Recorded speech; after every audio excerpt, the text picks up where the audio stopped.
The overall goal of this experimental protocol is to study the role of mechanical forces in early embryonic brain development through ex ovo experiments. This method can help answer key questions in developmental biology and biomechanics, such as the roles of mechanical cues in morphogenesis, which is the generation of biological form.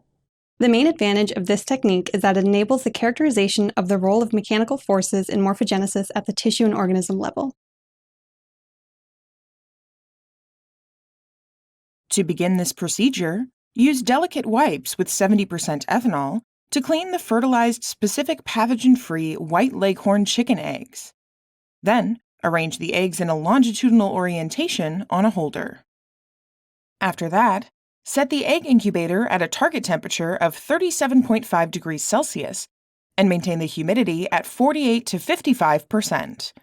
The humidity is controlled by adding an appropriate amount of water to the incubator. Incubate the eggs for approximately 40 to 44 hours to HH 11 to 13. Afterward, let the eggs cool down at room temperature for approximately 15 to 30 minutes prior to cleaning with 70% ethanol.